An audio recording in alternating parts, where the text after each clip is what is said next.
আজি আমাৰ ভাৰতীয় জনতা পাৰ্টিৰ ৰাষ্ট্ৰীয় নেতৃবৃন্দ আৰু ভাৰতীয় জনতা পাৰ্টি অসমৰ আমাৰ নেতৃবৃন্দ তেখেতসকলৰ আশীৰ্বাদ যে আৰু এটা সুযোগ দিছে আৰু তেখেতসকলৰ আশীৰ্বাদ আৰু সুযোগৰ কাৰণে আজি নমিনেশ্যন দাখিল কৰিব আহিলোঁ।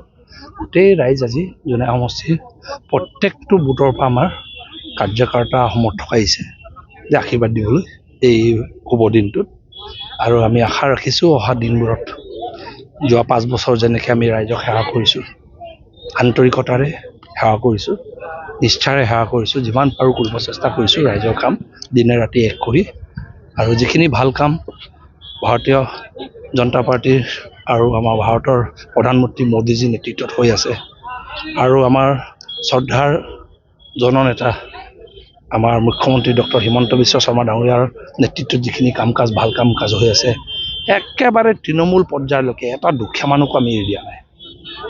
4 লেনো হৈছে, 1200 কোটি টকীয়া 4 লেনো হৈছে, কিন্তু বানপানীও নিৰ্মূল হৈছে, ৰাস্তা পদূলিও হৈছে, হস্পিটেল হৈছে, স্কুলো হৈছে। কিন্তু কথা এটা হ'ল একেবাৰে দৰিদ্ৰজন চবকে হাতত হাত ধৰি অৰুণোদয়ৰ পৰা আৰম্ভ কৰি উদ্যমিতাৰ পৰা আৰম্ভ কৰি চাউল দালি চেনি আপুনি নিমখৰ পৰা আৰম্ভ কৰি এনেকৈ সকলো দিশত বেমাৰ আজাৰ চোৱাৰ পৰা আয়ুষ্মান ভাৰতৰ পৰা আৰম্ভ কৰি আমাৰ যুৱ সমাজক নতুন আশাৰে আকৌ নেতৃত্ব, নতুন আশাৰে যুৱ সমাজ অসমত এতিয়া আগবাঢ়ি আহিছে। নহ'লে আগত কংগ্ৰেছৰ দিনত এটা নিৰাশাৰ বাতাবৰণ আছিলে, ঘোচ ঘাচ নহ'লে চাকৰি বাকৰি নহয়।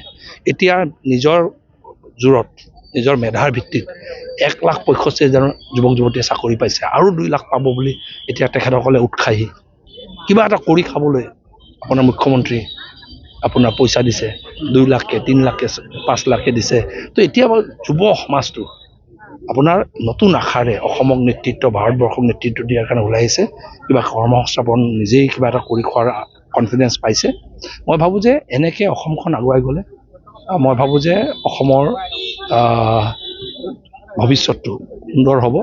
আৰু সেইকাৰণে মই আশা ৰাখিছোঁ জনগণে বহুত আগতকৈ আমাক যোৱাবাৰ 1,12,000 ব্যৱধানত জিকাইছিলে, তেতিয়া ডাঙৰ সমষ্টি আছিলে। এইবাৰ সমষ্টিটো 1 লাখ ভোট আমাৰ কমি গ'ল, 1,10,000 ভোট কমি গ'ল। তাৰ পাছতো মই ভাবোঁ যে অসমৰ ভিতৰতে হায়েষ্ট মাৰ্জিনত আকৌ পুনৰ জয়যুক্ত কৰিব, ৰাইজে আশীৰ্বাদ দিব। ৰাইজৰ পৰা কেনেকুৱা মৰমত এইবাৰতো বহুত বেছি পাইছোঁ।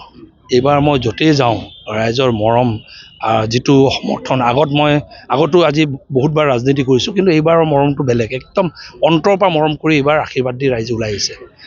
কিমানমান ভোট পাই কিনে এতিয়াতো ক'ব নোৱাৰোঁ, তথাপিও যোৱাবাৰ যিমান, এইবাৰ যে ৰিয়েকশ্যন যোনটো আছে যোৱাবাৰতকৈ বহুত ভাল হ'ব। Thank you sir.